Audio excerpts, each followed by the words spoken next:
Աշխարհում տարբեր մրցանակներ կան, որոնցից մեկը չափազանց արժեքավոր է եւ այն կարող էր ունենալ նա, ով 3 անգամ կհաղթեր։ Երկուսը շատ մոտ էին տիրանալու այդ մասունքին, բայց այն ամենավճռորոշ պահին անհետացավ։ Բարև ձեզ, դուք T-Stories from Բարդարթակում եք Վարդուհի Սարգսյանի հետ։ Տեսահոլովակը դիտեք մինչև վերջ եւ կիմանաք, թե ինչ տեղի ունեցավ։ Խոսքս Ժուլ Ռիմեի ֆուտբոլի աշխարհի գավաթի մասին է, այն խիստ տարբերվում էր այսօրվա գավաթից։ 50 տարի տևած պայքարից հետո Ժուլ Ռիմեի գավաթը հայտնվում էր Ռիո դե Ժանեյրոյում, իսկ 1983 թվականին այնտեղից անհետանում։ Շատ վարկածներ կան, քննարկենք։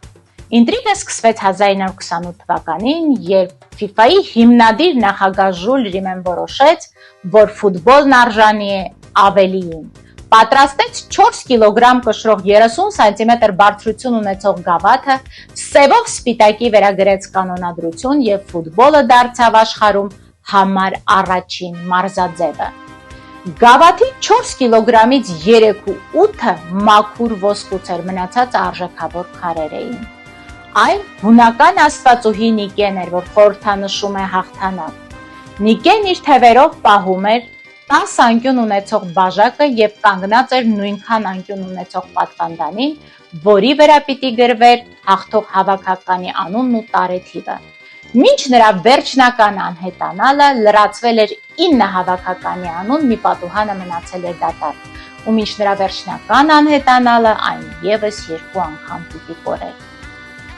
1930 թվականին տեղի ունեցավ ֆուտբոլի աշխարհի առաջնությունը, որին մասնակցում էր 13 հավաքական, 9 հարավային Ամերիկայից։ Ֆրանսիան, Բելգիան, Ռումինիան նավով կտրեցին օվկիանոսը։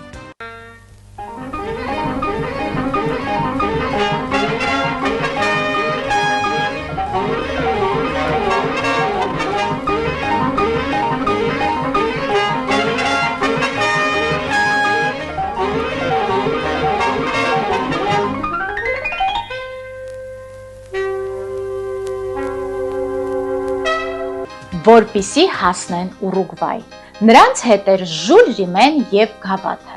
Ըստ կանոնակարգի գավաթը 4 տարով մնում էր հաղթող հավաքականի երկրում մինչ հաջորդ մրցաշար, բայց եթե որևէ մեկը 3 անգամ հաղթեր,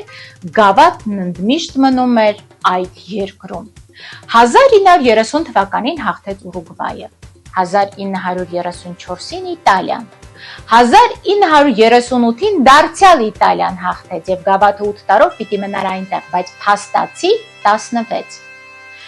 Ինչպես գիտեք, երկրորդ համաշխարհային պատերազմի տարիներին ընդհատվեցին խաղերը։ Իտալիայի ֆուտբոլի ֆեդերացիայի փոխնախագահը այն տարավ իր տուն, որպիսի փրկի։ Հայտնի է, որ պատերազմի ժամանակ բոլոր արժեքավոր իրերը բռնի կերպով տեղափոխվում էին ֆաշիստական Գերմանիա, իսկ հայրենասեր իտալացին այն ցանկանում էր պահել իր երկրում։ Պատերազմի տարիներին խուզարկություններ իրականացվեցին նրա տանը։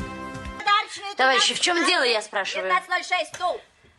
Минуточку. 92, настольная лампа. 113, стул. Гляди, какая лампа хорошая. Хорошо. Товарищи, одну минуточку. Стол для заседания 4308. Товарищи, что за бесцеремонность, я спрашиваю? Выполняем ваш приказ, товарищ директор. Вы работники умственного труда. Ну и мы тоже. Ֆաշիստները փնտրում էին գավաթը, իսկ այն ամբողջ ժամանակ գտնվում էր կոշիկի տուփի մեջ մահճակալի տակ ու ոչ ոքի մտքով չէր անցնում, որ արժեքավոր իրը այդքան անփոթորեն է պահված։ Ինչևէ, ես այդ չեմ դասում հաջորդ երկու գողությունների շարքին, նախ որ ուներ հայրենասիրական միտում եւ երկրորդ, որ պատերազմի ավարտից հետո այն անմիջապես վերադարձվեց FIFA։ 1950 թվական խաղերը վերսկսվեցին ու նոր կրքեր բռնկվեցին, հաղթեց Ուրուգվայը։ Իտալիայից հետո սա երկրորդ երկիրն էր, որ հավակնում էր Նիկեին մշտապես իր տուն տանելուն։ 1958-ին Շվեդիայում տեղի ունեցած առաջնության ժամանակ ապագա ֆուտբոլի արքա 17-ամյա Պելեի խփած որոշիչ գոլերով եզրափակչում 5-2 հաշվով Բրազիլիան հաղթեց Շվեդիային, չնայած դարպասապահի անձնուրաց խաղի։ То же самое и вратарь Гедвейра Карасик. не чувствует напряженности момента и мало обращает внимание на игру. Это может стоить ему голя при его недостаточной опытности. Центр нападения Цветочкин это заметил и бьет поворотом. И в очень неожиданном положении, но Карасик ухитрился защитить свои ворота. Мяч отбит. Նիկեն 4 տարով տեղափոխվեց ապագա պետակամպիոնների հայրենիք։ 1962 թվականին խաղերը տեղի են ունենում Չիլիում։ Եզրափակչում 3-1 հաշվով Բրազիլիան հաղթում է Չեխոսլովակիային։ Այսպիսով 3 երկիր հավակնում էին Նիկեին մշտապես իրենց հայրենիքում պահելուն։ Բայց դեռ մինչ վճռորոշ հաղթանակը նորից պիտի գոհություն տեղի ունենար։ 1966 թվականին խաղերը տեղի էին ունենում Անգլիայում։ Բոլոր ֆուտբոլասերները երազում էին տեսնել գավաթը ու որոշում է կայացվում Վեսթմինստեր կենտրոնում ցուցադրել այն։ Ավաղ ոչ ոք հնարավորություն չի ունենում տեսնել, որովհետև ցուցադրության հենց առաջին ժամվա ընթացքում գողանում են։ Ֆուտբոլասերներն ու Scotland Yard-ը խառնվել էին իրար։ Անգլիան շոկի մեջ էր։ Կա տեղեկություն, որ այն ժամանակ Բրազիլիայի հավաքականի խորհրդականներից մեկը հայտարարել է, որ Բրազիլիայում երբեք այդպիսի գողություն տեղի չէր ունենա, որտեղ այնտեղ գողերն են անգամ ֆուտբոլի ֆանատներ։ Ով իմանար, որ Նիկեն գտնվելու է այգում խոտերի միջից եւ 4 տարով մնալու է Անգլիայում։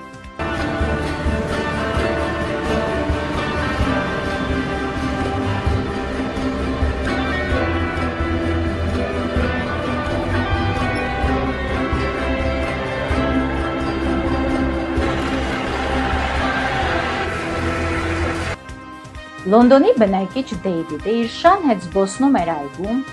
երբ շունը սկսեց փորփրել թփերի տակի հողը։ Տերը մոտեցավ, որպեսզի հասկանա կենդանու անհանգստության պատճառը եւ տեսավ, որ շունը, որի անունը Պիգլես էր, հողի միջից դուրս է հանել ոսկեփայլ Նիկեն։